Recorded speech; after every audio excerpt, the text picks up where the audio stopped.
அனைவருக்கும் வணக்கம். நாம் இன்னைக்கு இந்த காணொலியில என்ன பார்க்க போறோம் அப்படின்னா, கலித்தொகையோட 4வது பாடல் தான் பார்க்க போறோம். இந்த பாடலும் ஏற்கனவே பார்த்தது போலதான், தலைவன் தலைவியை விட்டு பொருள் தேட வேண்டும்னு நினைக்கிறான். தோழி அதை தடுக்க நினைக்கிறா. ஏன்னா தலைவி ஆறா துயருக்கு ஆளாகிடுவா, அதனால நீ போக வேண்டாம்னு சொல்லி தடுக்க நினைக்கிறா. அந்த சூழல் தான் இப்படி இந்த பாட்டிலையும் தொடர்ந்து வருது. வாங்க பாடலை பார்க்கலாம். பாலம் செவி பனைத்தாள் மாநிறை மால் யானையோடு மறவர் மயங்கி தூறு அதற்பட்ட ஆறு மயங்கு அரும்சுரம். அதாவது என்ன சொல்ல வர அப்படின்னா, உன்னால எளிமையாக அந்த காட்டை கடந்து விட முடியாது, அந்த பாலை வழியை கடந்து விட முடியாது. அங்க பாதையெல்லாம் மாறிட்டு அங்க எப்பவுமே மதம் கொண்ட யானைகள்லாம் இருக்கும். பாலம் செவி பெரிய செவிகளையும் பனைத்தாள் பருத்த கால்களையும் மாநிறை மால் யானையோடு மதம் கொண்ட யானைகள் வேற சில விலங்குகளோடு மறவர்களும் அங்கங்க மயங்கி திரியறதுனால அந்த புதர்கள் எல்லாம் அழிஞ்சு புது வழி உருவாகிட்டுச்சு.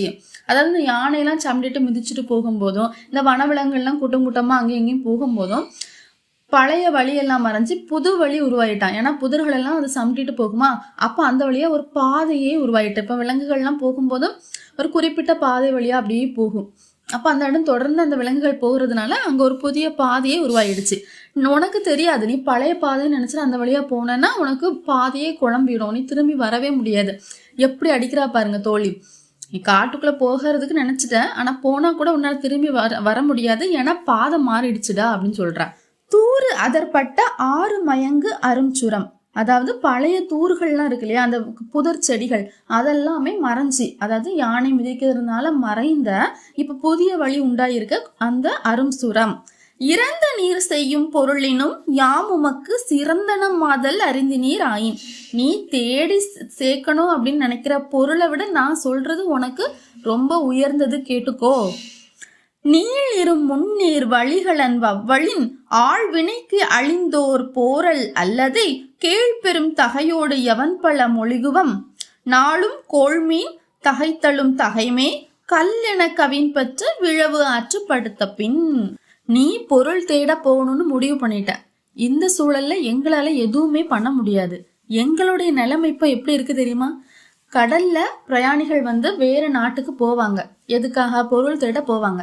அந்த மரக்கலம் கடல்ல கவிழ்ந்து விட்டது அப்படி என்றால் அந்த பயணிகளுடைய நிலை என்ன நிலையில இருக்கும்? இனி நம்மளால எதுவும் பண்ண முடியாது, பொருள் சேர்க்கவும் முடியாது, நம்ம உயிரை காப்பாத்திக்கவும் முடியாது, நம்மளால எதுவுமே பண்ண முடியாது அப்படின்னு சொல்லிட்டு ஒரு மனநிலைக்கு போயிடுவாங்க. அதே மனநிலையில தான் நாங்க இப்போ இருக்கிறோம். உன்னை தடுக்கவும் முடியாது, தலைவியை தேற்றவும் முடியாது, எங்களுடைய நிலை எதுவுமே செய்ய முடியாத ஒரு கையறு நிலையில தான் நாங்க இருக்கிறோம் அப்படின்னு சொல்றா. உன்னை தடுக்கணும்னா இனி ஒன்னே ஒண்ணுதான் நடக்கணும். என்ன நடக்கணும் தெரியுமா? நாளும் கோள்மீன் தகைத்தலும் தகைமே. அதாவது இந்த நாட்கள் சரியில்லாம இருக்கணும், அதாவது யமகண்ட நேரமா இருக்கணும். அப்பதான் நீ போகாம கொஞ்ச நேரம் இருப்ப வீட்டுல. இல்லாட்டா இந்த ஏதாவது சூழல்லாம் தப்பா இருக்கணும், நாள் கோள்லாம் தப்பா இருந்தா மட்டும்தான் உன்னை தடுக்க முடியுமே தவிர எங்களால இனி உன்னை தடுக்கவே முடியாது அப்படின்னு சொல்றா. கள் என கவின் பெற்ற விழவு ஆற்று படுத்தலின் புல் என்ற களம் போல புலம்பு கொண்டு அமைவளோ. உன்னுடைய தலைவி இப்போ எப்படி இருக்கிறா தெரியுமா? நல்ல ஒரு திருவிழா நடக்கிற இடத்துல எப்படி இருக்கும் பாக்குறதுக்கு, கலகலகலன்னு அவ்வளோ இடமும் அவ்வளோ அழகா இருக்கும். அதே மாதிரி இப்போ தலைவியோட மனநிலை இருக்கு. ஆனா நீ இங்க இருந்து கிளம்பி போயிட்ட அப்படின்னா அந்த திருவிழாலாம் முடிஞ்சு வெறிச்சோடி கிடக்கும் பாரு அந்த வீதி, அதே போலதான் ஆயிருவா அப்படின்னு சொல்றா. அதோட நிறுத்தல, இன்னும் சொல்றா பாருங்க. ஆள்பவர் கலக்குற அலை பெற்ற நாடு போல் பாழ்பட்ட முகத்தோடு பைதல் கொண்டு அமைவளோ. ஆள்பவர் கலக்குகிற அப்படின்னா என்னன்னா, ஒரு மோசமான ஒரு ஆட்சி செய்கிற ஒரு மன்னன் கீழே குடிமக்கள் எந்த நிலைமையில இருப்பாங்க? வரி போட்டுருவான், இவங்களால கெட்ட முடியாது, ஒண்ணுமே செஞ்சு கொடுக்க மாட்டான், இவங்க கஷ்டத்து மேல கஷ்டம் தான் கொடுப்பான். அப்ப அந்த மக்களுடைய முகங்கள்லாம் எப்படி இருக்கும்? அதே மாதிரி பாழ்பட்ட முகத்தோடு பைதல் கொண்டு அமைவளோ. அப்படிப்பட்ட பால்பட்ட முகம், அவன் முகமே பாழ்பட்டு போயிருண்டா. எவ்வளவு ஒரு அழகான கற்பனை பாருங்க. பைதல் கொண்டு அமைவளோ, துக்கப்பட்டு இருப்பா.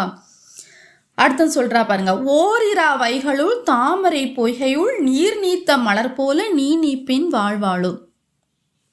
தாமரை மலர் இருக்கு இல்லையா, தடாகத்துல இருக்கும், அதை பறிச்சு வெளியே தூக்கி எரிஞ்சிட்டீங்க அப்படின்னா அந்த நைட்டு ஃபுல்லா அது நல்லா தான் இருக்கும். அடுத்த நாள் காலையில பாத்தீங்கன்னா வாட ஆரம்பிச்சிடும். ஆனா தாமரை மலர் கூட இல்ல, தலைவி அதை விட ஒரு படி மேல. நீ இங்க இருந்து கிளம்பி வெளியே போன உடனே அவ வாட ஆரம்பிச்சிருவாடா. அப்படிப்பட்ட பொண்ணுடா அவ அப்படின்னு சொல்றா. ஓரிரா வைகளுள் தாமரை பொய்கையுள் நீர் நீத்த மலர் போல நீ நீப்பின் வாழ்வாளோ என வாங்கு பொய் நல்கள் புரிந்தனை புறந்தரல் கைவிட்டு. துணிஞ்சிட்டல, அப்போ இவ்வளோ நாள் நீ எங்கிட்ட செஞ்சதெல்லாம் பொய் அன்பு, தலைவிக்கிட்ட நீ நடந்துக்கிட்டதெல்லாம் பொய், அல்ல நீ போகணும்னு நினச்சிட்ட, அப்போ தலைவி மேலே உனக்கு அன்பு கிடையாது, அது பொய் அன்பு அப்படின்னு சொல்கிறா. என்னாலோ நெடுந்தகாய் நீ செல்வது, நீ என்னைக்கு போறியோ அந்த நாள், நீ இங்கிருந்து கிளம்புற அந்த நாள், அந்நாள் கொண்டு இறக்கும் இவள் அரும் பெறல் உயிரே, அந்த நாள்ல இருந்து இவ இறந்து போயிடுவா. அதாவது அந்நாள் கொண்டு இறக்கும்னா என்ன தெரியுமா, இறப்பு அப்படிங்கிறது ஒரு நொடி தான். ஆனால் உன் தலைவிக்கு அப்படி இல்லை, நீ வெளியே போன அந்த நொடியிலேருந்தே அவள் இறந்துக்கிட்டே இருப்பா. அப்போ எவ்வளோத்துக்கு அவள் துன்பத்தை தோழி எடுத்து சொல்கிறான்னு பாருங்க. ரொம்ப அருமையான பாடல் இல்லையா? இதை மாதிரி தொடர்ந்து அடுத்தடுத்த பாடல்களில் அடுத்தடுத்த அனுபவங்களை பார்க்கலாம். சப்ஸ்கிரைப் பண்ணி வச்சுக்கோங்க. ஏன்னா நீங்கள் கொடுக்குற ஒரே ஒரு ஆதரவு அந்த ஒன்று மட்டும்தான். எல்லா வீடியோக்கும் லைக் பண்ணணும்னு நான் கேட்க மாட்டேன், சப்ஸ்கிரைப் மட்டும் பண்ணி வச்சுக்கோங்க. அப்போ தான் நான் போடுற வீடியோலாம் உங்களுக்கு தெரியும். நல்லா இருந்ததுன்னா லைக் போடுங்க, நல்லா இல்லை அப்படின்னா கமெண்ட்டில் சொல்லுங்கள், இதெல்லாம் நீங்கள் திருத்திக்கணும் அப்படின்னு சொல்லுங்கள். நன்றி, வணக்கம்.